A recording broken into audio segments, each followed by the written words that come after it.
Coucou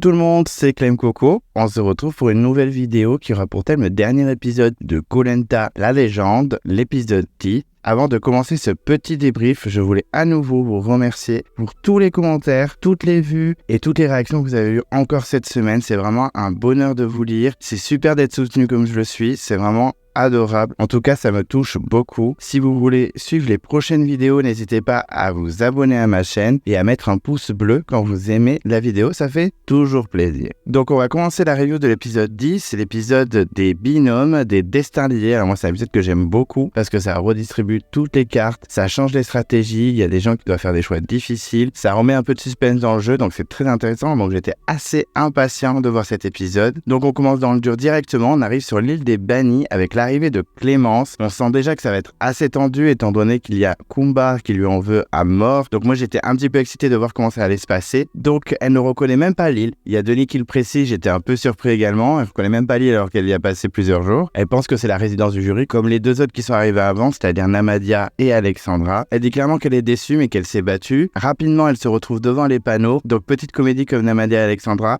Peut-être qu'elle, c'est un petit peu plus sincère, on a l'impression qu'elle est un peu plus étonnée que les deux autres. Donc elle le lit et trouve ça complètement dingue. Elle se dit, oh là là, c'est encore une nouvelle chance. Je suis vraiment bannie de chez bannie. Elle est un peu surprise. Elle se prépare à retrouver Kumba et Namadia. Elle sait que ça va être compliqué, qu'il va y avoir beaucoup de tension. Et quand elle arrive sur le camp où il y a Kumba et Alexandra, on voit une Kumba qui réagit directement. Elle se lève, elle chante, elle hurle justice. Donc là, c'est le Kumba show. Donc elle en fait 3 tonnes. C'est vrai qu'on s'attendait à une réaction comme ça. Moi, perso, j'étais pas du tout surpris. Connaissant le caractère très fort de Kumba, c'est clair qu'elle allait pas laisser passer ça, donc je suis pas très surpris. Par contre, elle dit même pas bonjour à Clémence. C'est vrai que Clémence dit plusieurs fois bonjour, elle a aucune réaction de Kumba qui commence à la mépriser. On a une Alexandra qui se retrouve complètement au milieu des deux, elle sait pas trop quoi faire, elle est très mal à l'aise. On a quand même une Clémence qui insiste, qui dit plusieurs fois bonjour Kumba, qui dit qu'elle est ouverte malgré le mépris et le silence de Kumba. Alors je suis un peu partagé dans cette situation, c'est vrai que je comprends Kumba qui s'est fait virer, on va dire un petit peu comme une malpropre, et en même temps je comprends Clémence qui aimerait entrer dans le dialogue pour qu'elle comprenne pourquoi elle a été sortie. C'est vrai que c'est un peu partagé le sentiment que j'ai. Je comprends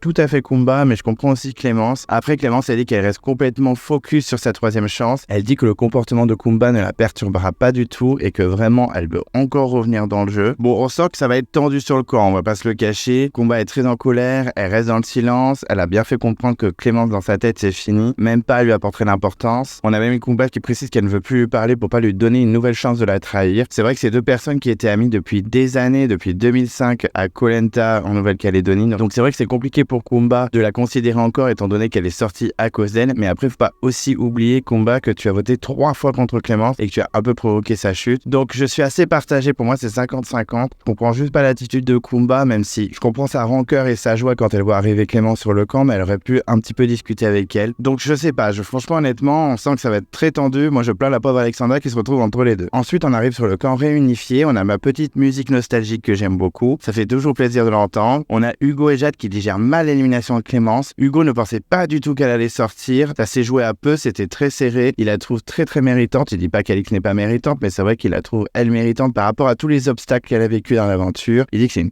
très belle rencontre et qu'il est très déçu. Et d'un autre côté, on a Jade qui trouve qu'elle ne méritait pas de partir. Donc ça m'a un petit peu surpris parce que c'est vrai que c'est à cause de Clémence que Namadia est sortie et Namadia c'était un peu le binôme de Jade. Donc elle lui en veut pas tant que ça, elle est assez objective, elle dit clairement que Clémence méritait vraiment sa place et qu'elle est un peu déçue. Elle pense à un vendetta, une vengeance contre elle par rapport au coup de Namadia et elle aurait préféré que ce soit Alix qui sorte parce qu'elle a moins confiance. Elle dit pas qu'elle ne mérite pas de rester, mais en tout cas elle a moins confiance, elle aurait préféré en tout cas que ce soit Alix qui quitte l'aventure et non Clémence. Très rapidement, on a la convocation à l'épreuve de confort. Suite au texte qu'il y a dans la bouteille, ils comprennent très rapidement que c'est l'épreuve de la boue. Alors moi, c'est une épreuve que j'aime pas du tout, donc j'étais un peu dégoûté qu'elle revienne. C'est vrai qu'en plus, on se la tape presque tous les ans. C'est une épreuve que j'aime pas trop. Je la trouve pas du tout intéressante. On a même Claude qui fait des blagues en parlant de candidats qui ont de longs cheveux, comme certaines filles ou alors Théoura. Il se moque également un petit peu de Phil, qui est chauve, et il dit qu'il n'a pas la coiffure à la Mike Brandt, donc ça va être compliqué pour lui. Après, Phil, il avait gagné l'épreuve en 2012 malgré sa coupe de cheveux, donc tout est possible. Surtout que Phil parle de sa victoire à l'époque. Et c'est vrai qu'il avait réussi par d'autres tactiques que les cheveux. En tout cas, il est très content que cette épreuve revienne et il va tout donner. On a un Théoura qui veut battre Claude. C'est vrai qu'il parle de ses records puisque Claude est à 19 victoires et Théoura à 17. Il se dit qu'il n'a pas grand-chose de le battre. Clairement, il veut gagner l'épreuve pour continuer ce duel infernal avec Claude. Nous, on l'espère aussi parce que c'est vrai que c'est intéressant ce gros duel des champions. Et les candidats partent, ils arrivent à l'épreuve et donc c'est bien la boue. Donc pas de surprise, de toute façon nous on le savait grâce au teaser de la semaine dernière. Et la Denis annonce un twist qu'on connaissait déjà puisque ça avait été teasé, mais les candidats ne le savaient pas et donc ils sont pas forcément très surpris parce que ça arrive maintenant tous les ans depuis des années. Et donc il annonce les destins liés, les binômes. Et très rapidement, il explique qu'il y aura 2 binômes masculins et aucun binôme féminin. Ils veulent faire la parité apparemment. J'ai pas compris pourquoi ils n'avaient pas voulu mélanger les équipes comme ça. Après, peut-être qu'ils se sont dit, si c'est 2 filles, c'est sûr, elles vont sortir direct. Donc, on va éviter de mettre une balle dans le pied dans les candidates. Mais bon, je trouvais ça un petit peu bizarre. On s'est dit, ok, la prod intervient à nouveau sans limite. Donc, très rapidement, il tire les billes de couleur et on découvre rapidement que Hugo est avec Loïc. On se dit que c'est une cible ultra facile. Clairement, Loïc, même si tout le monde l'aime bien, il est en alliance avec personne. Étant donné qu'il veut pas trop jouer aux stratégies. Du coup, il a pas de gros alliés, à part peut-être Alix. Et encore, vu les propos qu'elle a eu la semaine dernière, je pense qu'elle serait capable de voter contre lui. Donc, on se dit que c'est un binôme qui est très dangereux, en tout cas qui est aussi en danger pour le conseil, parce que ce serait facile de sortir 2 candidats qui ne sont pas forcément dans une grande alliance, même si Hugo est pseudo en alliance Claude. Je pense que c'est moins solide qu'un Laurent, un Phil ou peut-être un Sam. Ensuite, on apprend que l'autre binôme, c'est Sam et Jade. On a un Sam qui est très content d'être avec Jade. Théoura est avec Christelle. Donc, Christelle est aux anges. Elle dit que c'est trop la classe, elle est contente, mais elle se dit qu'elle a un petit peu la pression également, parce que c'est vrai que Théoura, c'est un gros candidat, elle veut pas le décevoir. Phil est avec Alix, donc là, clairement, tout le monde se dit, bon, ben Phil, il est un petit peu dans la merde, étant donné que Alix, c'est la target depuis 2-3 conseils, tout le monde veut la sortir. Est-ce que ce serait pas le prétexte de se débarrasser aussi de Phil, qui est un gros candidat sur les épreuves et peut-être aussi en stratégie, il peut être forcément dangereux, c'est pas le plus fort d'entre eux, mais on se dit que ce serait un candidat assez important à sortir. Est-ce que ce serait pas l'excuse? Et Claude est avec Laurent, on a Laurent qui est ultra content. Moi, très rapidement, je me suis dit, oulala, c'était grosse cible, encore pire que Hugo et Loïc. On se dit que c'est peut-être le moment de faire tomber de gros candidats, parce que c'est des candidats qui sont ultra forts en épreuve, ultra stratégiques et qui sont ultra respectés. Donc on se dit peut-être que c'est le moment de les sortir. Vraiment là, les binômes commencent à se profiler. On se dit que tout est possible, que des stratégies peuvent aller dans tous les sens et que forcément tout le monde est un petit peu en danger vu la composition. Donc Denis explique l'épreuve, qu'il y a de la boue, qu'il doit récupérer un maximum de boue, et avec cette boue et de la terre, il crée des espèces de balles qui permettent de tirer sur des cibles, sur une espèce d'installation en hélice qui tourne et qui descend, et il faut qu'elle tombe à force de dévisser, à force de tirer sur les cibles. Donc on connaissait déjà cette épreuve, ça avait déjà été fait dans plein d'aventures, les 4 terres notamment. Et donc l'épreuve commence, donc on les voit courir, ils se jettent dans la boue, ils sont tous très motivés. On découvre rapidement qu'il y a un obstacle qui n'était pas là avant, c'est l'espèce de rideau de corde que les candidats doivent traverser. Donc forcément, en frottant la corde, ça enlève de la boue, donc ça met un peu plus de difficulté à l'épreuve. Donc on sent les candidats motivés, ça court dans tous les sens, ça remplit les seaux, on a qui se soutiennent, on a Sam qui aide Jade à vider la boue dans le seau. Ils sont ultra motivés, Claude et Laurent se boostent, on les entend se soutenir. Et très rapidement, on a Théoura et Christelle qui finissent en premier pour remplir le seau, donc ils foncent vers les cibles afin de dévisser cette grosse hélice pour atteindre la victoire. On a Claude et Laurent ensuite, on a également Hugo et Loïc qui sont très performants, et en allant vers leur objectif, on a Hugo qui tient le seau vers la hanche, qui craque et qui fait tomber de la boue. On a Hugo qui est dégoûté, je comprends clairement, parce que là on perd énormément de temps, donc c'est vrai que ça peut les handicaper par la suite. Christelle touche une première cible, ensuite on sent qu'ils sont motivés, qu'ils ont la rage. Laurent et Claude, ils sont nuls. Alors ça va hyper surpris, ils vont dans tous les sens et loupent toutes les cibles. J'étais un peu étonné de leur prestation. On a Alix et Phil qui rejoignent les autres binômes devant les cibles avec leur saut. Claude se ressaisit et marque enfin. Théoura est vraiment bon, Hugo aussi. On sent qu'ils ont pris le pli de tir et de viser la cible, ça y est, on sent que tout le monde est un peu dans le move. Théoura a clairement la rage. On se dit rapidement qu'il peut remporter la victoire avec Christelle. Mais Phil et Alix de leur côté avancent beaucoup. Il y a même Denis qui le précise, qui sont arrivés après la plupart des binômes et qui rattrapent leur retard en quelques minutes. Claude et Laurent repartent remplir le saut. Alors là, clairement, ils vont perdre du temps. Et c'est vrai qu'ils n'ont pas eu énormément de tirs. Et là, ils doivent tout remplir. Est-ce qu'ils vont pas perdre à cause de ça? Il y a un peu de suspense parce que c'est vrai que tout le monde tire bien. On a Loïc qui tire très bien. Phil également. Sam et Jade ne sont pas mauvais non plus. Et là, on sent qu'il y a une petite tension, que ça y est, ça va être la fin de l'épreuve, qu'un binôme va enfin réussir. On a Phil qui lance son ultime tir. Et effectivement, il fait tourner une ultime fois cette énorme hélice de métal et elle tombe. Et c'est victoire pour Alix et Phil. Le binôme gagne. Alix est en larmes, on a même Phil qui va dire je vais t'amener en vacances. On sent que le binôme, malgré le peu d'échanges qu'on a vu entre eux depuis le début de l'aventure, ils sont vraiment unis à ce moment-là, ils se prennent dans les bras, ils sont très très heureux et on sent les autres binômes déçus de leur prestation. On a Denis qui fait une petite blague, ce n'est plus la tribu blanche, c'est la tribu marron. Donc ok, je ne savais pas que Denis était un petit comique. Alix est ravie, elle est contente de le faire avec Phil, elle dit que c'est une bonne personne, que vraiment elle l'aime beaucoup. Et Phil parle de son regret en 2012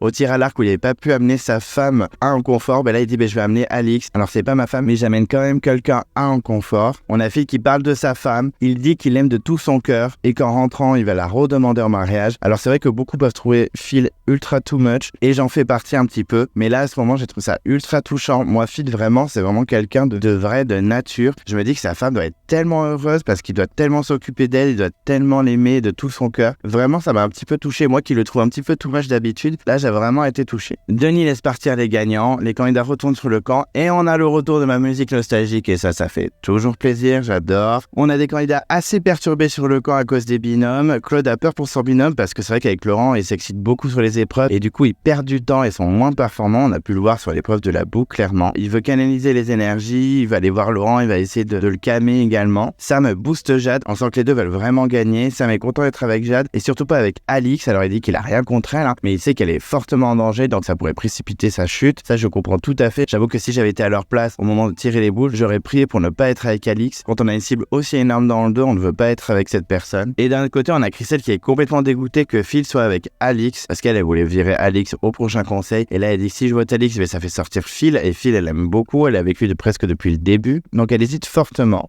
On a un petit moment survie, alors il est ultra court, c'est vrai que là ça fait 2-3 épisodes qu'on voit pas grand chose, et là elle pêche 2 poissons, bon c'est bravo Christelle, c'est un peu maigre comme image de survie mais on s'en contente puisqu'on n'a pas trop le choix. Jade hésite à voter Alix car elle est avec Phil et elle l'adore, donc c'est vrai qu'elle a le cul entre deux chaises parce qu'elle veut vraiment sortir Alix depuis très longtemps, mais ça la gêne de voter Alix parce que ça précipite la chute de Phil. On sent vraiment que les filles sont en grosse hésitation et ça on le comprend. En même temps, les destins liés, c'est toujours comme ça sacrifie des gens qu'on aime bien ou alors ça peut permettre aussi de sortir des gros candidats via un candidat moins fort. C'est déjà arrivé dans d'autres saisons comme Charlotte et Théoura à l'île des héros ou encore Alix et Laurent aux 4 thèmes. On a Christelle qui est vraiment trop heureuse d'être avec Théoura, elle ne veut pas le décevoir, elle se met la pression, elle veut tout donner à l'épreuve. Et d'un autre côté, on a Théoura qui veut voter aussi Alix et Claude est également partant. Ils anticipent même la sortie d'un collier, peut-être qu'ils vont répartir leur vote. C'est vrai qu'on n'a même pas encore fait l'épreuve d'immunité, qu'il y a déjà des spéculations suite à l'annonce des destins liés, donc c'est vrai que c'est déjà un petit peu le bazar sur le camp. Surtout que Théoura est très perturbée par les binômes. Il se rappelle de sa pire sortie à l'île des héros avec Charlotte. Ils avaient 2 colliers, ils ne les ont pas sortis et ils ont été éliminés. C'est vrai que c'est une séquence insupportable à voir. Quand ils l'ont remis en entier, j'étais dégoûté de revoir ça. À l'époque, j'avais vraiment été déçu. Je n'avais pas compris le jeu du binôme, j'étais très déçu. Là, Théoura dans cette saison, je l'apprécie moins que dans l'île des héros, donc c'est vrai que s'il sort au binôme, je serais pas énormément déçu, mais ce coup d'être éliminé avec 2 colliers, vraiment c'est insoutenable pour moi, pour un candidat de Koh Lanta, surtout son 4e Koh Lanta, de faire cette erreur. Donc Théoura est très stressé, il déteste les destins liés et ça on peut le comprendre, ça peut être un traumatisme clairement. Ça a traumatisé je pense à la France entière, donc ça peut le traumatiser également. Laurent n'aime pas du tout la situation, il est vraiment très hésitant car dans chaque binôme il a un membre ou 2 qui l'adore, donc il sait qu'il va devoir faire des choix et que ça va être compliqué pour lui. Il est également dégoûté que Phil soit avec Alix parce que si Alix avait été avec Loïc ou avec Hugo, je pense que ça aurait été plus simple pour lui. La fille, il adore, c'est son binôme depuis 2014, ils se kiffent. Ils sont tout le temps ensemble, donc c'est vrai qu'il est vraiment déçu, il ne veut pas le voir sortir à cause d'Alix. Loïc est ultra dégoûté également, on sent vraiment que tout le monde est un peu perturbé par ce twist de cet épisode. Et là très rapidement, on va dans le confort d'Alix et Phil. Alors moi je préfère être honnête avec vous, moi les conforts, ça m'intéresse pas énormément. Alors je suis content pour eux, c'est bien, ils profitent, ils kiffent leur life, c'est génial. Mais moi je trouve ça très ennuyant. Alors c'est vrai que parfois on a de très belles images du décor, des paysages ou même du peuple et ses traditions. Mais c'est vrai que comme je le vis pas directement, j'ai du mal à être touché et à me dire que c'est incroyable et que c'est super. Alors certes, ils mangent super bien, ils font de super belles rencontres, etc. et c'est très bien. Mais je trouve ça à chaque fois très long. Et du coup, je trouve pas ça intéressant. Moi, je suis plus dans le jeu, dans les épreuves, dans la survie, dans les stratégies. Et du coup, je m'ennuie un peu dans les conforts. Surtout qu'on a toujours des candidats qui disent que c'est exceptionnel, que c'est génial, ce que je comprends. Et du coup, nous, on est un peu devant notre écran à s'ennuyer. Et je trouve ça dommage. Je trouve ça en tout cas trop long. C'est bien de le montrer, mais c'est vrai que c'est très long. Donc on est quand même dans le confort du binôme gagnant. On a leur hôte William qui est dans la pirogue avec eux, qui leur raconte une histoire. Alors que c'est vrai que sur le moment ça doit être très beau à entendre, l'histoire de ces montagnes qui forment une femme couchée. C'est très sympa, mais c'est un moment d'évasion, c'est très sympa à voir. Mais en même temps, nous en tant que spectateurs, on s'ennuie un peu, on est en train de regarder tout ça, on se dit ouais, on aurait bien aimé y être, ça c'est sûr. Mais là, c'est vrai que sur notre canapé, on a du mal à ressentir ce que les candidats peuvent vivre. On a Alix qui a l'air ultra intéressée, Phil est impressionné par tout ce qu'il apprend. Ils ont l'air complètement aux anges. Alix ne veut pas du tout retourner au camp. C'est vrai que là, il y a 2 salles, 2 ambiances, je peux la comprendre. Au moment où ils arrivent sur Terre, ils ont un petit cours de nouage de paréo. Bon, bah ok, c'est sympa, pourquoi pas. On a un Phil qui est très rigolo, qui danse avec son paréo. On a même un moment où il parle d'Alix, qu'il la trouve très très belle, il la trouve très sexy. Il y a 5 minutes, tu disais que t'allais redemander ta femme en mariage, et là tu dis qu'Alix est sexy. C'est un Phil que je connaissais pas, un peu séducteur, qui parle de la jante féminine, très bien. Bon, bah ok, moi ça m'a fait beaucoup rire. C'est vrai que c'est une facette de Phil que je connaissais pas, par rapport à d'habitude où il est assez fermé. En plus, il dit qu'Alix sur le camp, on voit pas forcément qu'elle est sexy vu qu'elle est en mode guerrière, elle marche comme un bonhomme, etc. Et là, avec son paréo, les cheveux détachés, il la trouve très sexy. Bon, bah c'est un petit moment très rigolo. Moi, ça m'a fait beaucoup rire. Surtout qu'on apprend que la façon de mettre son paréo sur son corps, ça symbolise son métier ou en tout cas son hobby, l'action qu'on fait au quotidien. Bon, bah ok, on apprend des choses grâce à Koh Lanta. Ensuite, on a un petit cours de couronne de fleurs. Bon, là, je me suis dit, ça commençait vraiment à être long. C'est pas que ça m'intéresse pas, mais c'est vrai que bon, après le cours de paréo, on a le cours de couronne de fleurs. Alors, c'est très sympa à voir, c'est mignon, mais on se dit que c'est clairement pas le confort de Théora et Sam où ils avaient un énorme barbecue, où ils avaient une séance de cinéma, ils avaient un appel aux proches, etc. Alors, on sait que ça va venir, qu'ils vont bien dormir et qu'ils vont bien manger, Alix et Phil. Mais c'est vrai que là, on se dit, bah, c'est quoi ce confort? J'ai l'impression d'être un enterrement de vie de jeune fille un samedi après-midi. J'étais en mode, mais qu'est-ce que c'est que ça? Alors, ok, c'est des paysans et on apprend de nouvelles cultures, mais moi, alors là, je me dis, mais par contre, on mange quand en fait? Donc, ça m'a fait rire de voir le confort différent par rapport à la semaine d'avant. On retourne sur l'île des bannis. On a Alexandra qui pense à un affrontement à 3. Donc, nous, on pensait tous à ça également, parce qu'on avait déjà eu avec, par exemple, Maxime, Hugo et Clémentine. Donc, on s'attend clairement à un affrontement avec les 3 filles. Clémence apprend qu'elle accédera à l'orientation si elle gagne toutes ses épreuves. Donc, elle est sur les fesses et se dit, oulala, va vraiment falloir que je donne tout. On a la convocation grâce à la conque polynésienne. Kumba, clairement, quand elle entend ce bruit, elle fait son petit show, elle veut se venger, elle veut gagner, elle veut faire un ricochet et virer les 2. Clémence pense de son côté que Kumba et elle ont un avantage parce qu'elles connaissent les débannis, elles ont déjà fait une épreuve chacune, mais elle se méfie d'Alexandra parce qu'elle sait qu'Alexandra est ultra tenace. C'est vrai que quand elle a dit cette phrase et qu'ils l'ont mis dans le montage, je me suis dit, ah, ça veut dire qu'Alexandra peut potentiellement gagner. J'avoue que j'avais beaucoup d'espoir parce que j'adore Alexandra, donc je me suis dit, elle peut vraiment tout défoncer si c'est une épreuve statique, donc je me suis dit, Alexandra peut potentiellement gagner. Et de son côté, Wonder Woman, elle est dans l'expectative, elle veut vraiment voir comment ça va se passer, elle préfère pas s'enflammer. Kumba se maquille, elle met un grand trait noir sur son visage, elle est en mode guerrière, et elle dit que grâce à ce tatouage, entre guillemets, sa mère est avec elle, donc elle donne tout, elle est vraiment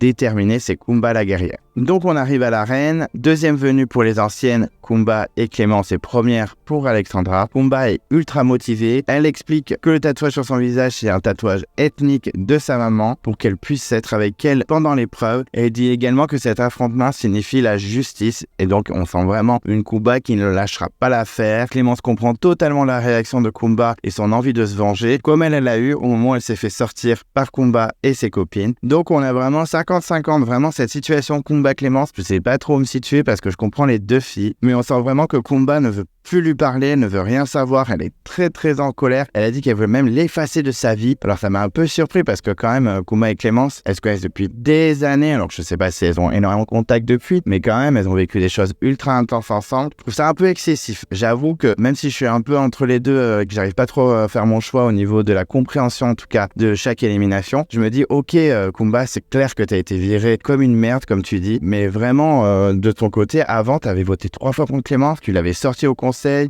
sois pas surprise non plus. Koh Lanta c'est aussi un jeu d'échecs, t'as joué, tu l'as fait sortir, elle est revenue, elle t'a fait sortir. Pour moi c'est 50-50.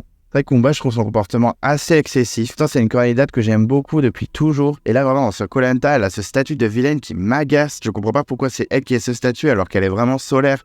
Elle est vraiment adorable comme fille d'habitude, elle met la bonne humeur. Et là, cette attitude, je comprends la haine sur le moment, mais vraiment, il faut que Kumba aussi, elle relativise. Enfin, c'est un jeu, je sais que c'est très intense, mais de là à l'effacer de sa vie, je trouve ça très dur. Surtout Clémence, alors ok, ce serait une Alix qui est vénère, qui a envie de tout casser. Mais Clémence, ok, elle t'a sorti, mais elle est hyper douce, elle est dans la compréhension, elle veut parler, elle veut arranger les choses.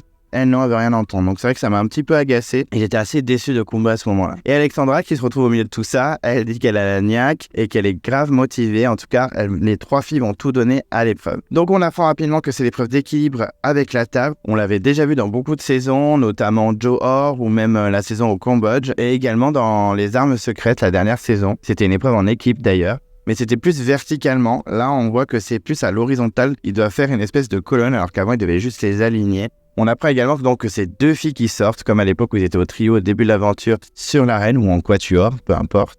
Et donc l'épreuve commence, on a Alexandra qui est ultra en avance par rapport aux filles, surtout que Kumba pose bizarrement ses pièces, elle les pose pas très droit, donc je dis que ça va forcément tomber au bout d'un moment. Mais au bout de quelques minutes, les filles restent assez régulières, elles sont à égalité, elles sont plutôt bonnes toutes, donc on a un petit peu de suspense, un petit peu de tension. Clément fait tomber sa tour, donc j'étais un peu déçu. Alexandra prend une belle avance du coup, mais Clémence remonte, elle lâche pas, et très rapidement au fil des preuves, Alexandra met déjà 5 pièces, elle n'est plus qu'à 1 pièce de sa victoire. Clémence fait tout retomber, Kumba rattrape Alexandra, mais elle fait tout retomber également. Là clairement j'étais ultra tendu, on sent une Alexandra hyper concentrée et hyper régulière par rapport aux filles qui font tomber leur tour à tour. Ça fait beaucoup de tours, mais c'est vrai. Surtout que moi, je suis team Alexandra depuis le début. Je voulais vraiment qu'elle gagne. Ça reste très serré quand même, parce qu'à chaque fois qu'elles font tomber leur colonne, elles rattrapent très rapidement. Elles sont assez efficaces quand même, on va pas se le cacher. On sent que c'est vraiment 3 guerrières. Et là, on apprend que le dernier, il est derrière un autre obstacle. Il faut que les filles passent sous une barre afin de récupérer la dernière pièce pour repasser sous cette barre, poser la pièce et une ultime fois repasser sous la barre pour passer derrière le rondin de bois qui signifie la victoire. J'ai trouvé ça ultra compliqué. Faut vraiment être focus. Je me suis dit, oh là là, mais toujours plus. Je me suis vraiment dit que c'était vraiment très compliqué cette fois, c'est un peu hard. Mais Alexandra avance bien sur sa dernière pièce, elle est méticuleuse, elle est efficace. Clémence aussi, mais elle fait tout tomber. On sentait une Clémence qui pouvait peut-être rattraper Alexandra, mais elle refait tout tomber au moment de passer sous la barre. Alexandra est à 2 doigts de gagner, elle pose sa dernière pièce, il n'y a plus qu'à revenir. J'y croyais à mort, je croisais les doigts, surtout que les filles font retomber leur colonne, donc vraiment j'y croyais à mort. Je me dis, ça se trouve, Alexandra va battre Clémence et Kumba, 2 guerrières. La tension monte à son maximum. Surtout que les filles n'arrêtent pas de refaire tomber leur colonne, donc j'y crois à mort. Et Alex repasse sous la barre, elle avance grave bien et elle pose ses 2 pieds derrière le rondin, elle remporte la victoire et là elle pousse un cri, mais je l'avais jamais entendu crier comme ça, même Denis le précise, elle hurle de joie. Vous savez, c'est la délivrance. Elle a remporté l'épreuve et elle retourne sur l'île des bannis. Il y a les filles qui l'applaudissent, même Kumba, qui en veut, je pense, moins à Alexandra qu'à Clémence, parce qu'Alexandra n'a pas provoqué sa chute. C'est vrai qu'Alexandra n'a jamais attaqué de front Kumba. C'est surtout le fait qu'elle est sortie Namadia avec Alix et Clémence qui fait que Kumba a du mal avec elle, mais je pense qu'elle est moins vénère contre Alexandra que Clémence. Donc les filles l'applaudissent, Clémence est impressionnée. On a Kumba qui la félicite. On sent une délivrance chez Alexandra, elle retrouve sa niaque. C'est vrai que ça faisait 2-3 épisodes où elle avait pas trop performé, où on sentait qu'elle était plus dedans. Je vous l'avais dit dans ma review que je la sentais plus du tout dedans par rapport aux 4 terres où elle était à fond de A à Z. Kumba est déçue, mais elle est contente que Clémence sorte avec elle. Elle dit qu'elle a fait éliminer aussi son bourreau. Donc on a une Clémence qui est un peu choquée par ces termes. C'est vrai que là, Kumba en fait 3 tonnes, elle le prend vraiment à cœur. Alors je comprends Kumba, mais là ça commence à être vraiment trop. Elle est vraiment rancunière, je veux dire, elle lâche pas l'affaire, c'est aussi un jeu. Je comprends la frustration et l'énervement, et c'est vrai que là, Clémence, elle s'en prend plein la gueule, et Clémence est d'une classe, elle n'insiste pas, elle reste dans le silence, elle est humble. Moi, vraiment, j'ai trouvé le comportement de Clémence fait juste. En tout cas, ça servait à rien de s'énerver devant Denis, et je comprends que Clémence ait préféré rester dans le silence. Kumba éteint son flambeau, elle dit au revoir qu'Alexandra, elle s'en va, elle part, elle quitte l'arène, et c'est fini définitivement pour Kumba. Alors je vous avoue que je suis assez content de la voir partir, parce que j'en pouvais plus de son cinéma, de son show. Pourtant c'est une candidate que j'adorais dans les saisons d'avant. Vraiment c'était une de mes chouchous, même quand j'ai vu qu'elle était au casting, j'étais tellement ravi, je me dis ça va être top, elle va encore faire plein de trucs rigolos. Je l'adore, c'est une guerrière, etc. Et là elle m'a vraiment déçu, elle a trahi plein de fois, elle a rien assumé derrière. Après, elle en a fait 3 tonnes pour se venger. Je trouvais ça vraiment limite. Il y a des comportements que j'ai pas trop appréciés. Donc c'est dommage. Je pense que c'est la dernière fois qu'on verra Kumba de toute l'histoire de Koh Lanta. À moins que Koh Lanta dure sur la longueur et que dans 30 ans, elle revienne. Je pense qu'une page de tour pour Kumba, en tout cas, on l'a assez vu. C'était sa 4e fois. Je pense que c'est bon. En tout cas, voilà. Kumba, c'est terminé. C'est dommage pour elle, mais je suis assez soulagé qu'elle s'en aille. C'est au tour de Clémence d'éteindre le flambeau. Elle ne parle même pas. Denis ne lui donne même pas ses sentiments, ce qu'elle ressent, rien du tout. Donc je pense qu'il lui avait demandé que ça a été coupé au montage. Elle éteint son flambeau, elle booste une dernière fois Alexandra et elle s'en va à son tour de l'arène. Donc Clémence quitte définitivement l'aventure Koh Lanta. Alors c'est vraiment dommage, c'est vrai que quand j'avais vu qu'elle était au casting par rapport à Kumba, j'étais un peu dégoûté parce que je me disais c'est bon, elle a gagné 2 fois, pourquoi tu reviens, ça ne sert à rien. Une nouvelle fois de remettre son titre en jeu, je comprends pas le délire. Mais en même temps, je trouve qu'elle s'est vraiment battue dans cette aventure, elle a tout donné. Vraiment, elle a été assez incroyable. Elle a été inquiétée dès le premier jour. Elle a été sauvée par un collier. Elle a été éliminée. Elle est revenue au banni. Elle a pris des risques. Elle a sorti une ancienne alliée. Ensuite, au conseil, elle a retourné le conseil. Alors, clairement, c'était pas un très bon move, mais au moins, elle a vraiment joué. On l'a vu en tant que joueuse. On a vu une facette qu'on connaissait pas d'elle. Et je trouve ça dommage parce que j'aurais bien aimé qu'elle aille plus loin. Après, j'étais ravi qu'Alexandra continue. Mais j'étais un peu triste pour elle parce que vraiment, elle s'est battue cette saison. C'est rare de voir Clémence aussi battante, même si c'est une guerrière de ouf. Mais là, vraiment, elle était en danger dès le début, donc ça a été très compliqué pour elle. Et très rapidement, je vois les deux filles marcher dans la jungle à distance très calculée et on se dit qu'il va y avoir une ambiance de malade à la résidence du jury avec Clémence, Kumba et Namadia. Je pense pas que Clémence, ça va être la fête pour elle, hein. Clairement, elle va être isolée. J'espère qu'il y a des livres, j'espère qu'il y a des films parce que je pense qu'elle va beaucoup s'ennuyer, ça va être compliqué pour elle. Je sais pas si on aura des images d'eux, mais ça va être compliqué pour la petite Clémence, je pense. J'espère que pour elle, il va y avoir des candidats sympas qui vont vite arriver. Et on retrouve la petite Alexandra ultra heureuse qui repart sur les bannis et qui attend les prochains candidats pour de nouvelles épreuves. On retourne sur le camp. Donc on a un petit moment de survie avec Claude qui pêche avec un harpon en compagnie de Sam. Il veut amener 16 poissons pour que chacun ait 2 poissons pour manger. On a Théoura et Laurent qui parlent de son côté pêcheur, que Claude il est déterminé quand il pêche. Et puis très rapidement, on a un Claude qui hurle en plein milieu de l'eau sur Sam parce qu'il a chopé un énorme poisson, sauf qu'il n'a pas la casserole pour le mettre dedans. Il le tient contre lui afin que le poisson ne s'échappe pas. On sent que le poisson se débat. Il hurle sur Sam pour qu'il se dépêche à ramener cette casserole pour la mettre dedans. C'est vrai que Sam dit qu'il y a des pierres et qu'il peut pas aller plus vite. On a l'impression que Sam il est au ralenti. Je comprends l'agacement de Claude qui dit mais dépêche-toi, je vais pas tenir longtemps. Et là le poisson s'enfuit et on a un Claude qui pète un câble, il pète un plomb littéralement, il hurle sur Sam. On a l'impression que c'est vraiment un père avec son fils, surtout que Sam il va culpabiliser fois 1000, ça c'est sûr, Sam culpabilise très vite, donc ça va être très compliqué pour lui je pense par la suite. C'est vrai que là, même si on comprend la frustration de Claude, il pète clairement un plomb. Ça fait longtemps que j'avais pas vu Claude aussi en colère. Et quand ils reviennent sur le camp, Sam en parle à tout le monde en mode dégoûté, il est foudrage, il s'en veut énormément, mais là c'était sûr. En plus Claude qui a réagi plus.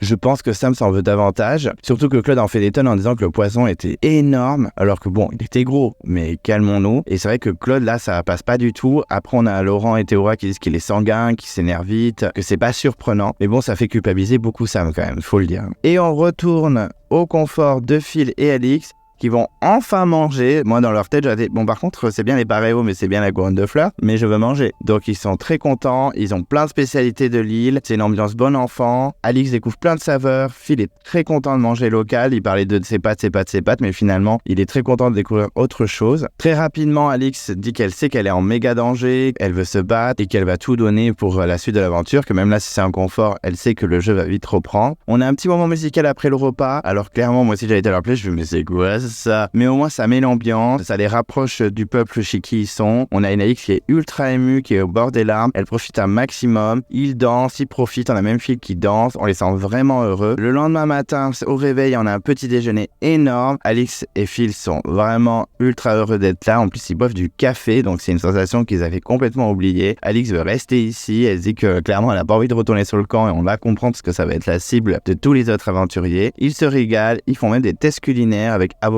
miel. Phil est impressionné de découvrir autant de choses en si peu de temps. Ils sont contents, mais ils restent quand même dans la compétition car ils se sentent en danger et ils veulent rien lâcher. On a la fin du confort, ils repartent avec un cadeau, donc une couronne de fleurs, ils sont très contents. Alix fait une petite blague en disant qu'elle va mettre des coups de, entre guillemets, atout dans la tête des gens et clairement, on sent qu'elle va être déterminée pour ne pas sortir. Donc on retourne au camp, on a la convocation de l'épreuve d'immunité. Ils comprennent directement que c'est l'épreuve à l'aveugle. Bon, en même temps, vu la phrase que c'était, je ne sais plus exactement ce qu'il y avait écrit, mais c'est vrai qu'on comprend assez rapidement. Hugo est un peu inquiet parce qu'il trouve ça très compliqué, il l'avait déjà fait dans son aventure, il avait été complètement perdu, en plus il dit la phrase quand t'es dans le noir t'es complètement perdu, ben oui Hugo tu ne vois rien donc forcément t'es complètement perdu. Christelle évoque la bourde de Jean Bernard dans le Retour des héros en 2009, la toute première épreuve en binôme où il avait confondu Christelle avec Clémence et il avait dirigé Clémence vers lui alors qu'en fait Christelle était tout au fond complètement perdue, c'est vrai qu'elle veut pas revivre ça, donc elle est un petit peu inquiète mais elle sait qu'elle est avec Théoura et qu'elle va tout donner. Christelle sent bien l'épreuve, elle veut vraiment se donner au maximum. Loïc et Hugo commence à se préparer pour l'épreuve, à faire des petites stratégies pour bien qu'il performe et qu'il soit efficace. On a Louis qui se sent complètement en danger, il se met la pression et là on a une petite interview où il craque, il est en larmes, il dit j'adore ce jeu mais vraiment il y a trop de pression, c'est compliqué d'être tout le temps souriant et finalement d'être stressé H24. Là on a enfin Loïc qui s'ouvre, ça fait vraiment plaisir parce qu'il est un petit peu fantomatique depuis le début. Là vraiment ça m'a touché parce que Loïc il pleure très rarement et là ça m'a vraiment brisé le cœur, j'étais en mode oh non petit chat j'espère que tu iras grave loin. Donc vraiment j'étais vraiment touché par Loïc, ça fait vraiment plaisir de le voir comme ça. Ça m'a brisé le cœur, mais à la fois, enfin, il s'ouvre. Laurent et Claude font un débrief avant l'épreuve. Claude avait dit qu'il voulait le canaliser. On sent vraiment qu'ils veulent gagner cette fois. Laurent n'a jamais gagné d'immunité dans l'aventure pour l'instant. Il veut la gagner avec Claude. Il dit que ce serait très beau. Et très rapidement, ils partent à l'épreuve. Ils arrivent. Et Phil et Alix les rejoignent avec leur chapeau. On a même Claude qui dit bonjour les amoureux. Et c'est vrai que les candidats sont amusés par leur couvre-chef. En tout cas, on sent le binôme très heureux. Alix dit que c'est la plus belle chose qu'elle ait faite de sa vie. On a même déjà dit ah ouais, quand même. Elle revient apaisée et sereine et même grandie. Phil Phil est ravi de son confort. Il parle de William, qu'il avait beaucoup de valeurs, qui comprend tout à fait maintenant Théoura, toutes ces valeurs que les gens de la Polynésie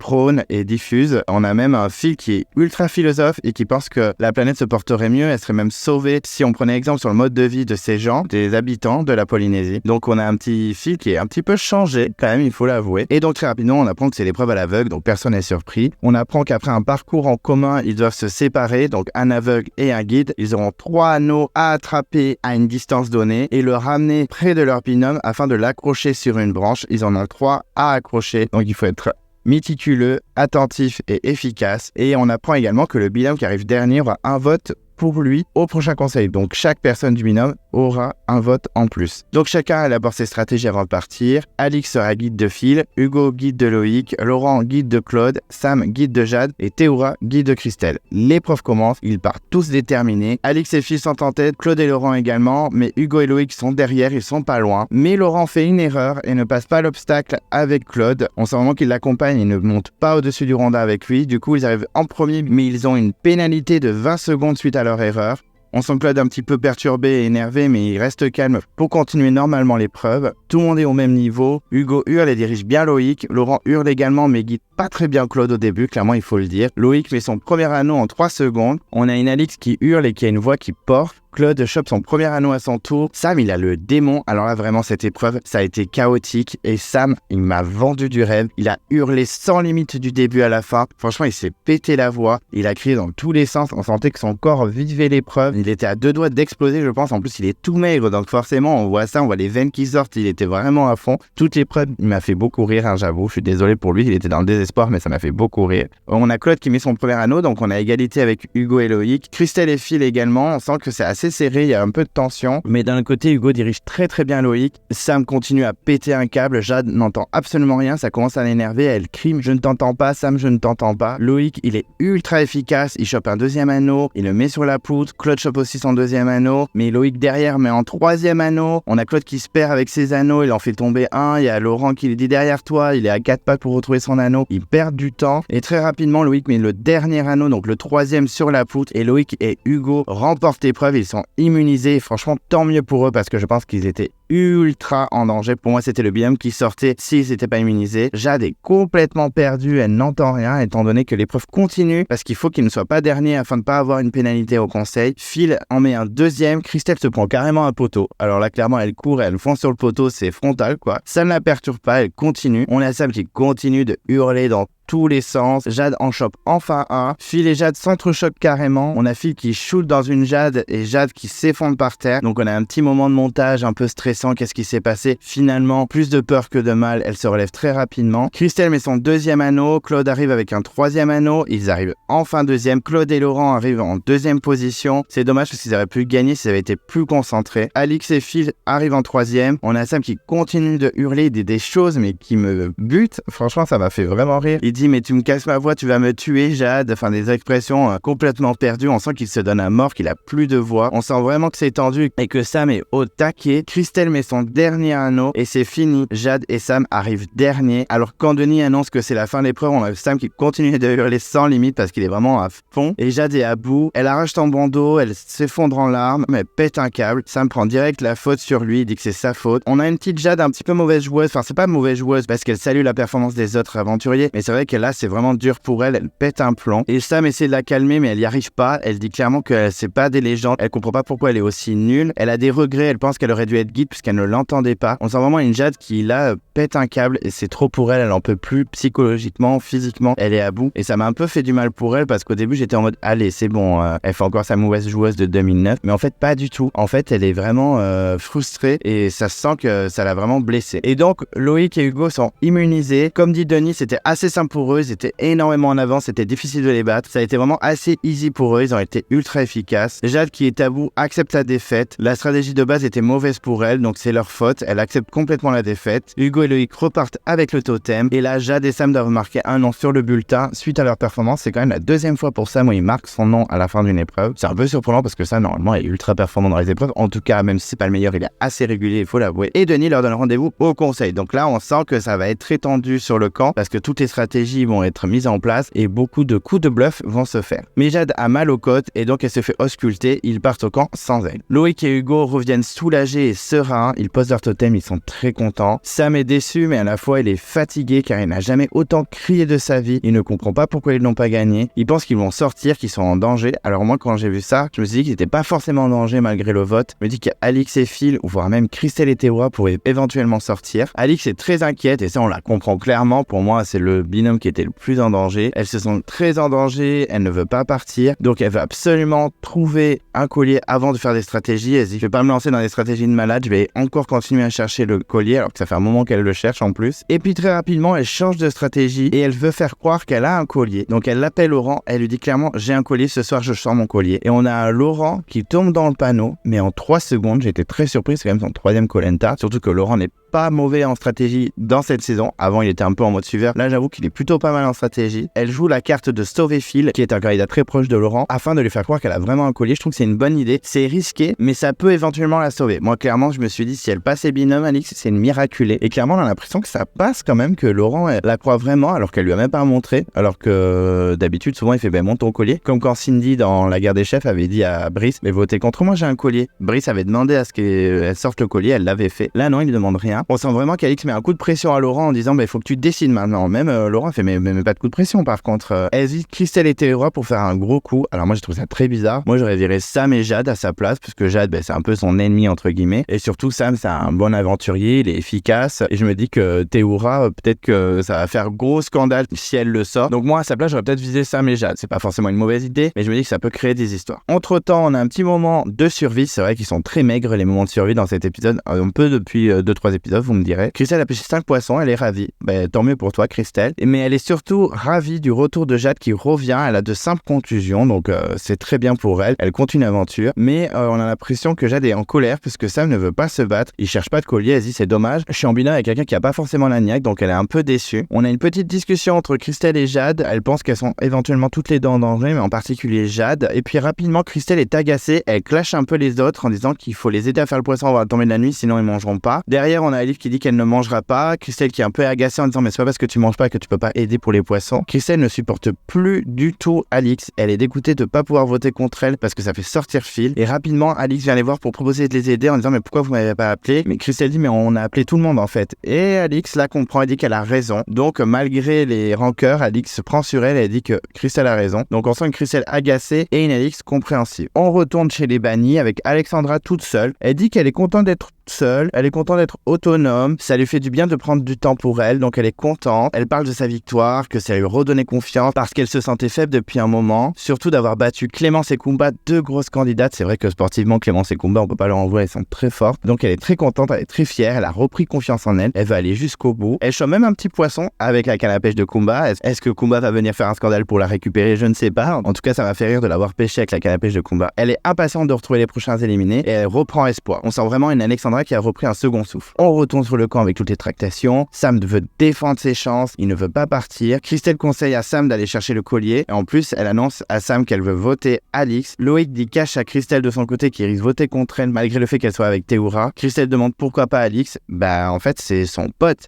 Alors certes, s'il apprenait qu'Alix voulait voter Loïc la semaine dernière contre lui, je pense qu'il aurait la haine, mais en même temps il a dit moi j'étais avec elle dans ma première aventure, je m'entends bien avec elle, j'ai pas envie de la sortir. Jade est rassurée que Sam va chercher un collier, qu'en tout cas il a un peu plus la niaque. Elle part chercher également avec Sam, mais Sam lui dit s'il trouve le collier qu'elle doit rester calme et qu'elle doit pas parler, qu'elle doit le garder secret, parce qu'il dit face caméra que Jade est ultra bavarde et que si elle trouve le collier, on peut voir son côté excité, son côté content d'avoir trouvé le collier, donc il faut vraiment qu'il la canalise. C'est vrai que ça m'a fait bizarre de voir Sam très jeune qui d'habitude se fait dirigé par les autres, là essaie de calmer quelqu'un et de diriger quelqu'un. J'ai trouvé ça sympa de voir cette facette de Sam, surtout que Sam culpabilise énormément par rapport à l'épreuve. Pour lui c'est à cause de lui qu'ils ont perdu. Alors Sam, il faut arrêter de s'auto-flageller. Il n'y a pas que toi qui étais dans l'épreuve, il y avait aussi Jade. Vous n'avez pas été performants tous les deux, basta. Donc il cherche au collier, mais Jade croise Phil. Elle a peur que Phil la suive. Phil fait croire qu'il cherche des noix. Jade, elle assume. Elle dit qu'elle cherche des noix, mais assez particulières. Donc clairement, elle lui fait comprendre qu'elle cherche le collier. Il y a Jade de son côté qui ne comprend pas pourquoi Alix et Phil ne cherchent pas du tout le collier. Elle se dit mais c'est une blague, ils sont en ultra en danger, ils cherchent pas. Donc il dit ça se trouve ils ont un collier.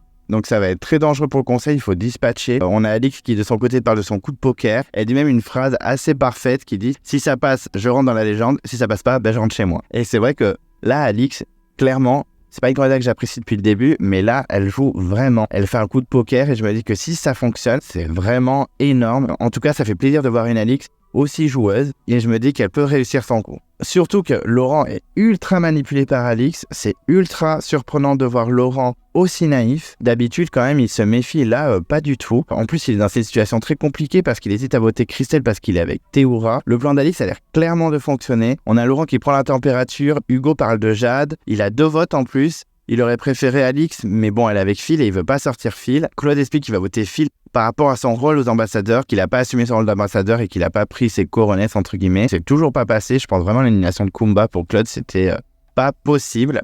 On a Jade et Christelle dans la jungle qui parlent des votes, qui disent qu'il faudra dispatcher, elle les compte. On a Théoura également qui est là et qui essaye de voir avec elle comment ils peuvent s'en sortir. Théoura est très inquiet car il compte les voix, il dit que si déjà il a 2 voix contre son binôme, ça fait déjà beaucoup. Il compte les votes et c'est tendu et c'est serré. Théoura est ultra stressé, surtout qu'il déteste l'histoire des binômes suite à l'île des héros. Théoura demande carrément à Laurent de voter Phil. Laurent ne comprend pas la demande de Théoura, surtout que Théoura ne calcule plus du tout depuis la réunification. Donc là, on sent Laurent assez déçu. C'est vrai qu'il se dit, il me parle jamais et là par contre, quand il a besoin de moi pour un service pour se sauver les fesses, il me demande. Il est assez déçu du comportement de Théoura, surtout qu'il demande de voter Alix, donc entre guillemets Phil, alors que Phil c'est son binôme et il l'adore et s'adore depuis des années. Il comprend vraiment pas le comportement de Théoura et il se dit que vraiment, est-ce que ça vaut le coup de sacrifier Phil pour un Théoura alors que Théoura ne le calcule pas. Moi je suis assez surpris qu'il se calcule pas parce que je crois qu'ils sont amis à l'extérieur et je comprends pas que Théoura lui parle pas plus que ça. J'étais assez surpris. Il en parle même à Loïc, ils sont assez d'accord sur Christelle. On sent que Christelle et Théoura finalement sont vachement plus en danger qu'Alix et Phil. On a une Alix d'un côté qui balance son coup de poker à Phil et elle a beaucoup d'espoir que ça marche. Donc j'espère que Phil va tenir sa langue. Après c'est un gros stratège, on sait qu'il est un petit peu bavard, donc j'espère qu'il va tenir sa langue jusqu'au bout parce que vraiment ça peut vraiment faire un joli blindside. Si ça marche, clairement ça peut être la base. Et puis à un moment dans l'interview, on a l'impression qu'elle a perdu sa voix, elle a peut-être trop crié, je sais pas. Alors que Sam a tout donné et lui il a sa voix nickel. Alix elle a crié certes comme les autres, mais on a l'impression moins que Sam et c'est elle qui a perdu sa voix. Ok. Et juste avant le conseil, on a Hugo qui dit que personne sait vraiment qui va sortir ce soir. En tout cas le suspense est entier. Le conseil commence, on sent que c'est un conseil indécis. On a Hugo qui parle à nouveau de son parcours, qu'il est très fier, Loïc l'admire et qu'il était très content d'être en binôme avec lui, que ça a été efficace du coup puisqu'ils ont le totem. On a une Alix aussi qui est très heureuse de son binôme avec Phil, qui dit qu'elle l'aime beaucoup, qu'elle a appris à le connaître et qu'elle trouve que c'est une belle personne. Christelle parle de son binôme avec Théoura, qu'elle a beaucoup appris avec lui, elle dit même juste en le regardant j'apprends beaucoup, qu'elle s'est mise une pression mais qu'elle était vraiment contente d'être avec lui. Et Laurent parle de la difficulté de voter pour les binômes car il aime toujours 1 ou 2 personnes dans chaque binôme et que pour lui ça va être un vote très compliqué. Donc on a les votes qui commencent. Alix et Phil votent Christelle sans surprise pour se sauver. Sam vote Alix, donc c'est pas forcément surprenant, mais par contre Jade vote Laurent. Alors là j'en revenais pas, je me dis mais c'est n'importe quoi en fait. Mais pourquoi tu votes Laurent? Je vote Alix, tu veux la sortir depuis des semaines et des semaines. On a également Christelle qui vote Phil. J'ai pas compris, mais pourquoi vous votez pas tous pour la même personne? Même si c'est le même binôme, si par exemple Christelle a plus de voix que Phil et Alix puisqu'ils ont dispatché leur vote, dans tous les cas si Alix a son collier, elle sauve Phil aussi. Donc le vote je n'ai pas compris du tout. Claude vote Phil donc par rapport aux ambassadeurs que ce n'est toujours pas passé. Et Hugo, qui a le double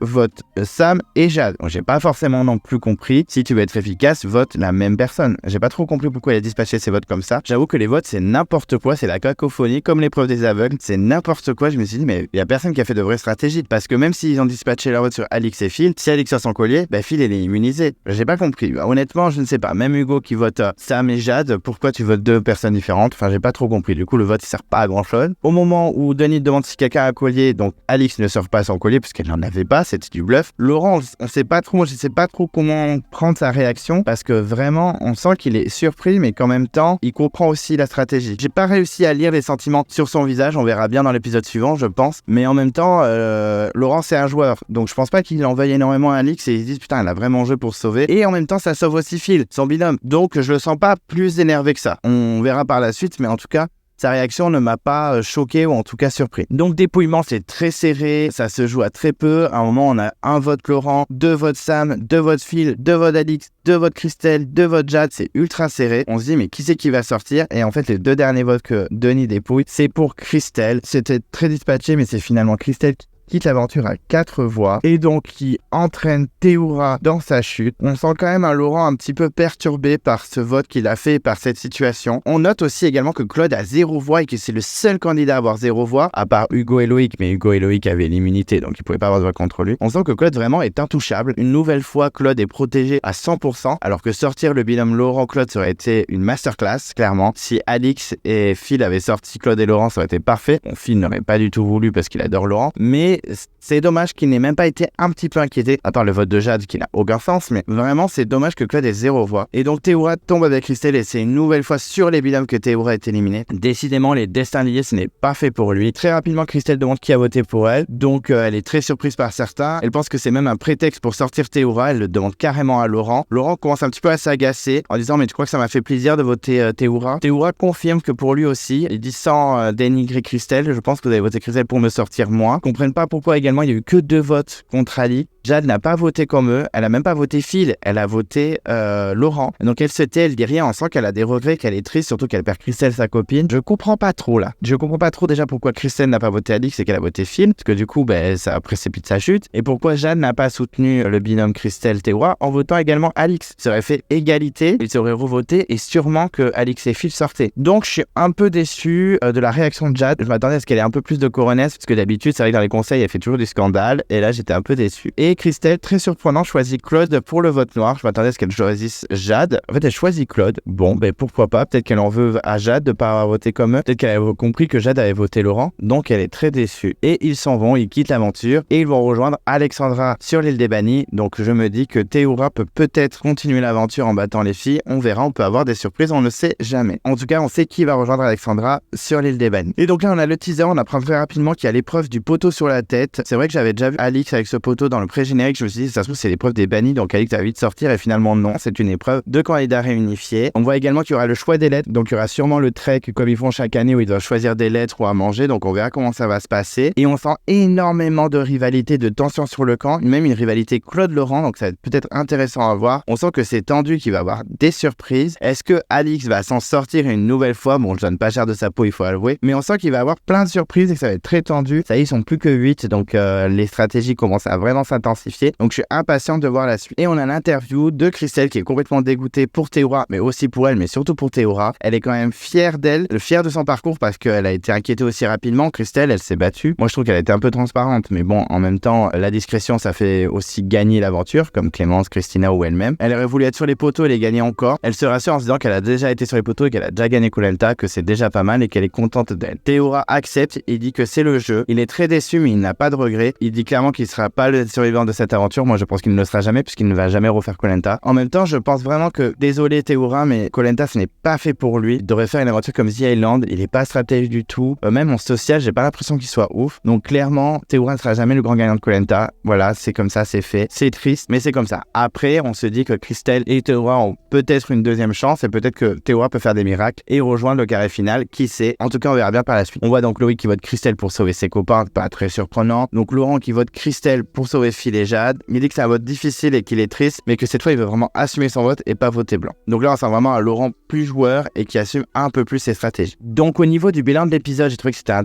très bon épisode. On a vu quasiment tout le monde, là ça y est, il commence à être plus que 8-10, donc on arrive vraiment à voir tout le monde. On a même vu un moment sur Loïc, donc enfin on voit vraiment chaque candidat. Le seul truc que j'ai pas aimé, c'est le confort d'Alix et Phil, que j'ai trouvé vraiment trop long. C'est bien de les voir vite fait sur leur confort, avec de beaux paysages, la nourriture locale, les traditions, etc. Mais pour moi c'était vraiment trop long. Mais après les épreuves étaient ultra intéressantes, c'était hyper intense. Moi clairement l'épreuve des bannis, j'étais sous tension, j'étais ultra tendu. Je suis très content qu'Alexandra ait remporté l'épreuve. C'est une candidate que j'aime beaucoup. Je sais que bon, cette saison elle est pas aussi folle que les 4 terres, mais je l'adore, donc je suis vraiment ravi. L'épreuve des aveugles, c'était top, il y avait vachement de tension, c'était super drôle. Sam, il m'a rendu du rêve. L'épreuve de confort, même si j'aime pas trop l'épreuve de la boue, j'ai trouvé ça plutôt sympa. Vraiment, c'était sympa, il y a eu son lot de surprises. C'est vrai qu'on a cru que chaque binôme était en danger, et finalement, c'est Christelle et Théoura qui s'en sortis. Alix a fait un bon coup. Moi honnêtement c'est un épisode assez intense, assez varié, je me suis pas ennuyé, je trouve que c'est toujours aussi bien réalisé, les montages sont très bien faits, les effets musicaux c'est super, vraiment un très bon épisode, peut-être pas le meilleur de la saison, quoique, mais en tout cas c'était très intense et je me suis pas ennuyé une seule seconde. Au niveau du bilan des candidats, on va commencer par les filles. Alors Jade, je l'ai trouvé mi-figue mi-raisin, il y a des fois je l'ai adorée vraiment, je l'ai trouvée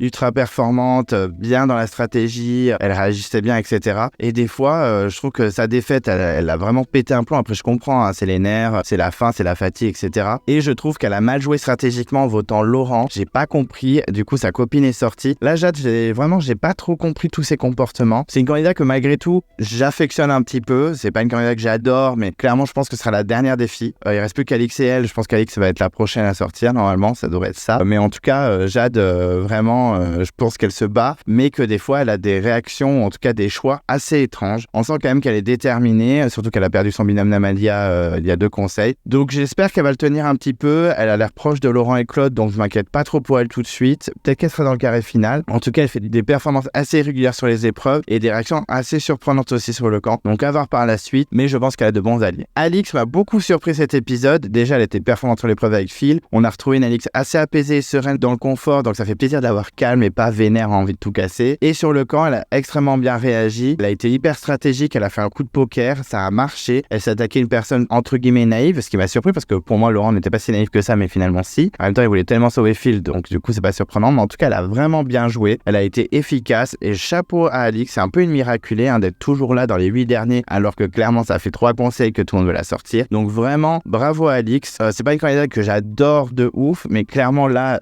j'ai été agréablement surpris. Du coup, j'espère qu'elle va tenir un petit peu. Je sais qu'elle est détestée, mais moi, j'espère qu'elle va tenir. C'est une candidate que j'ai appréciée dans cet épisode. Donc, à voir par la suite. En tout cas, chapeau Alix. Christelle, c'est terminé pour elle. C'est très triste parce que je pense qu'elle aurait pu donner un peu plus, surtout qu'on l'a pas beaucoup vu dans cette saison. En fait, ça a été assez irrégulier. Au début, on l'a vu pas mal. Après, elle a été assez discrète et là, on la revoyait un peu plus. Bon, on l'a énormément vu dans cet épisode. Donc, à un moment, je me suis douté qu'elle risquait de sortir parce que l'épisode d'avant, on l'avait beaucoup moins vu. Sur les épreuves, elle a jamais été incroyable. Elle a été des fois dans le peloton de tête, mais elle a jamais été incroyable non plus. Elle a essayé de faire des stratégies, mais bon, ça a jamais porté ses fruits. Là, même là, elle votre fil au lieu d'Alix, on ne comprend pas trop pourquoi. C'est pas une candidate qui va me manquer parce qu'elle était un peu fantomatique. C'était un peu la Loïc féminine. Donc bon, elle va pas manquer, clairement, je vais pas le cacher. En tout cas, elle a encore une chance sur les bannis. On verra ce que ça donne, mais je donne pas cher de sa peau face à une Alexandra ou voire même à un Théoura. C'est dommage pour elle. Elle ne va pas me manquer. Dommage. C'était une bonne candidate, mais pas de regret, désolé. Et pour les garçons, donc on a Claude qui domine clairement l'aventure, on le voit dans les votes, il a eu 0 vote contre lui. Sur les épreuves, il a pas été mauvais, mais il a jamais gagné. Avec Laurent, ils étaient toujours en 2e position ou en 3e position. Ils n'ont pas excellé dans les épreuves, je m'attendais à vraiment des performances de ouf et finalement non. Sur le camp, il a quand même bien géré ses stratégies, il a réussi à pas avoir de vote contre lui, ou en tout cas contre son binôme. Il a voté Phil par vengeance contre Kumba pour les ambassadeurs, j'ai trouvé ça un petit peu limite parce que je me dis bon, faut lâcher l'affaire au bout d'un moment, hein, stop. Mais voilà, on a vu son coup de sang avec le poisson. Je sais pas, Claude, je sais plus trop quoi en penser. C'est vraiment un candidat que j'apprécie et je trouve méritant. Mais là, c'est vrai qu'il se balade, quoi. C'est vraiment les vacances pour lui. Il fait ce qu'il veut, il peut dire ce qu'il veut, il peut réagir comme il veut. Il est jamais inquiété. Il y a des candidats qui auraient un coup de sang comme Claude avec le poisson.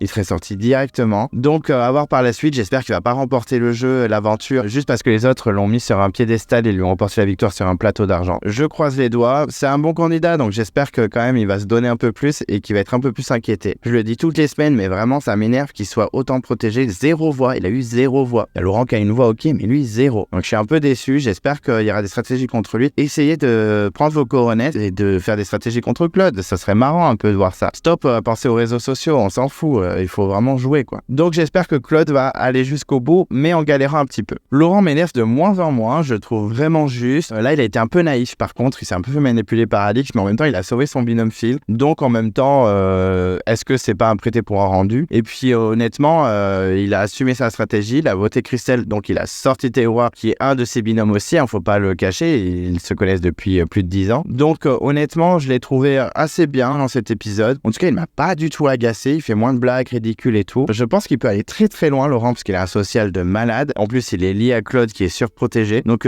honnêtement, Laurent, je pense qu'il ira au moins au carré. Tant mieux pour lui, même si j'ai pas envie qu'il gagne parce que ça va m'agacer si on se retrouve avec une finale Claude-Laurent et on se dirige clairement vers ça, donc ça me déprime un peu. Mais je trouve que Laurent joue un peu plus que ses saisons d'avant. Il est plus stratège, il est plus joueur, et même sur les épreuves, il se donne à fond, même si pour l'instant, il ne remporte rien. Sam m'a beaucoup moins énervé que l'épisode d'avant. Il était moins en mode fanboy de Théoura, même quand Théoura était éliminé, on sentait qu'il était énervé, mais on ne sentait pas détruit non plus. Il a tout donné à l'épreuve des aveugles, finalement, ça n'a pas aidé, clairement. Ils sont quand même arrivés derniers. On sent qu'il est un peu plus joueur, même si Jade, au début, faisait la réflexion comme quoi il n'avait pas le niaque. Là, clairement, il a voulu faire des stratégies, il a voulu chercher le collier. Ça y est, il commence un petit peu à se réveiller. J'ai trouvé plutôt intéressant dans cet épisode, même s'il n'est pas allé assez vite avec sa marmite pour récupérer le poisson de Claude. Mais malgré tout, voilà, j'ai trouvé qu'il se donnait un peu plus.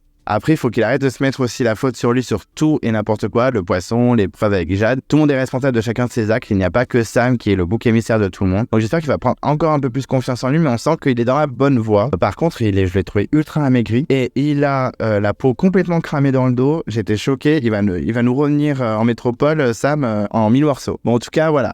J'ai de l'espoir encore pour la fin d'aventure pour lui. Il peut aller loin. Honnêtement, il peut aller loin. S'il continue à être protégé par Claude, il peut aller loin. On verra bien. En tout cas, j'ai trouvé qui s'était un peu plus réveillé dans cet épisode. Hugo, alors je l'adore. Hugo, clairement, je le trouvais ultra discret dans sa première saison. Même quand j'ai vu qu'il était au casting, j'étais un peu deck, mais là, clairement, le Phoenix est là. Il a encore gagné une immunité. En plus, en binôme avec Loïc, fonctionnait ultra bien. Je les ai trouvés super ensemble. Il joue encore la carte discrétion, mais il est assez efficace. Honnêtement, moi, c'est mon poulain depuis qu'Alexandra est sorti. C'est mon poulain de la tribu réunifiée. J'espère qu'il ira ultra loin, qu'il ira au moins au carré, au moins sur les poteaux, parce que vraiment, il le mérite. Il a été super bon dans les épreuves. Sur le camp, il se fait discret et tout le monde l'aime bien. Il est pas menacé. Enfin, je pense que s'il avait pas eu une immunité avec Loïc, c'était compliqué pour eux, mais en tout cas, il essaye de tout faire pour aller le plus loin possible. J'ai pas compris son double vote en mode un vote Sam, un vote Jade. C'était un peu illogique. À voir par la suite comment ça se profile, mais je pense qu'il peut aller loin s'il continue d'être discret comme ça. Je ne pense pas qu'il soit visé tout de suite, à voir juste avant le carré, mais même s'il va au banni, il peut potentiellement une nouvelle fois revenir. Donc je crois en Hugo, clairement, je suis à fond derrière lui. Loïc, on l'a enfin vu, je n'en pouvais plus de ne plus le voir, ça m'a agacé. Là, on l'a enfin vu, on l'a pas vu énormément, mais on l'a quand même vu, on l'a vu en interview, on l'a vu sur l'épreuve, on l'a vu même un petit peu dans les stratégies. Il a été honnête dans des arrêts cruciaux qui voteraient contre elle. Vraiment, là, cette fois, on a vraiment vu Loïc. C'est un Loïc comme ça que j'aime. J'espère qu'il va prendre un peu plus de risques en stratégie. En tout cas, j'ai trouvé ultra efficace. Je suis aussi team Loïc, même si je pense que ça va être compliqué pour lui par la suite parce qu'il est pas trop dans les stratégies. Pour moi, Alix et Loïc, ça va être les prochains à sortir. Je croise les doigts quand même pour Loïc. On verra bien par la suite. Phil, je l'ai trouvé ultra émouvant dans cet épisode, ultra nature. Là, ça me fait vraiment apprécier Phil. Pourtant, je l'ai détesté dans ses premières aventures. Là, vraiment, c'est un Phil nature. Il est sans filtre, il dit ce qu'il pense. Il est bon sur les épreuves. Il a été efficace avec Alix sur le confort. Il m'a vraiment touché. D'habitude, je le trouve too much. Et on peut le trouver too much. Moi, j'ai des connaissances qui le trouvent ultra too much. Mais moi, vraiment, il m'a touché. Je me dis, sa femme, elle doit être aux anges. Un homme aussi amoureux comme ça. Il adore ses enfants. Enfin, vraiment. Phil, je pense que humainement, c'est une perle. Et vraiment, il a prouvé aujourd'hui. Il a réussi à s'en sortir avec Alix. Vraiment, bravo, chapeau à lui. Et j'espère qu'il ira loin. Alors, c'est clairement pas un de mes poulains, mais vraiment, je l'affectionne beaucoup. Il a vraiment redoré son image. C'est vraiment un vrai gentil, ce mec. Je l'aime beaucoup et j'espère qu'il ira très loin. Et donc, Théoura,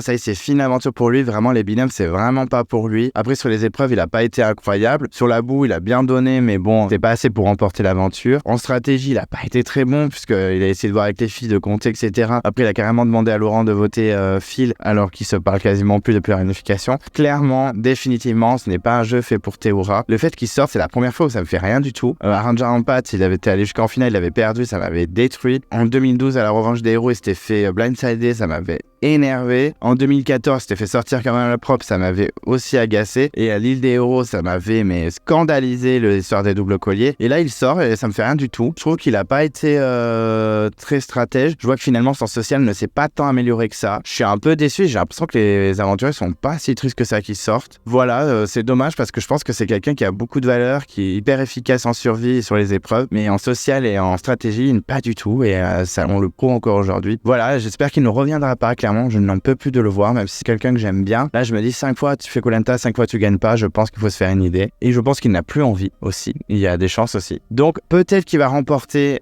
toutes les épreuves des bannis et rejoindre le carré. On sait jamais. On croise les doigts. Mais après, je me dis que je préférais voir une Alexandra ou un Hugo rejoindre le carré. Je suis désolé, mais voilà. Théoura, c'est un bon candidat. Il a fait son temps. Petit ange parti trop tôt. Je l'aime beaucoup, mais là, désolé, il n'a pas donné assez. En plus, on n'a quasiment pas vu de la saison. Donc, Voilà, dommage pour tes droits, on verra bien ce que ça donne sur l'épreuve des bannis. Pour les bannis, donc on va commencer par Alexandra et sa victoire, je suis ravi. Elle avait un peu le cul entre deux chaises avec Clémence et Kumba sur le corps, c'était compliqué pour elle. Elle était dans une situation délicate et là, elle a réussi à s'en sortir sur l'épreuve, elle a été impériale, ultra efficace, vraiment j'ai adoré Alexandra. Elle a prouvé que vraiment elle méritait sa place. Je suis content qu'elle continue, je pense clairement qu'elle n'ira pas jusqu'au carré final, il faut être objectif, mais on sait jamais, on peut avoir une surprise. Alexandra, vraiment chapeau à toi, espérant que tu donnes encore plus aux prochaines épreuves et je suis ravi, mon poulain est toujours dans la place. Clémence a été ultra humble, je l'ai trouvé hyper compréhensive auprès de Kumba, elle aurait pu péter un câble et faire un scandale, elle l'a pas fait, elle est restée discrète. Vraiment, ça m'a fait plaisir de la voir comme ça. Sur l'épreuve, elle a tout donné mais elle a pas réussi, c'est vraiment dommage. Je trouve que c'est une aventurière qui s'est donnée du début à la fin. Elle était inquiétée depuis le début, elle l'a pas lâché, elle s'est fait sortir, elle est revenue, elle a fait des gros coups, des coups pas forcément ouf, mais elle a fait des coups quand même, elle a été jouée cette fois. C'est dommage qu'elle s'en aille, voilà, c'est fini pour elle, je pense qu'on la reverra plus non plus. Voilà, mais elle s'est battue, elle a vraiment le statut de guerrière pour moi, c'est une des meilleures filles de Koh Lanta de toute l'histoire de Koh Lanta. Vraiment, on n'a rien à lui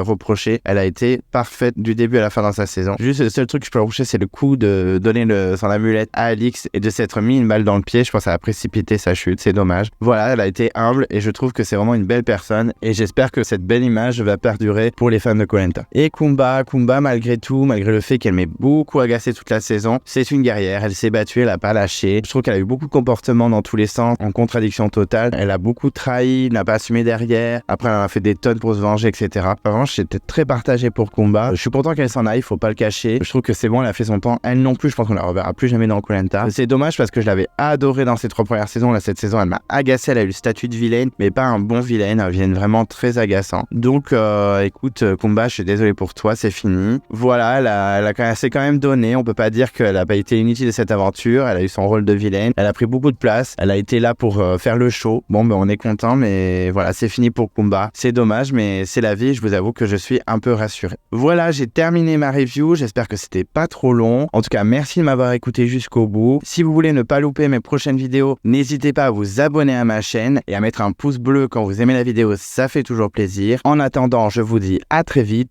et je vous embrasse.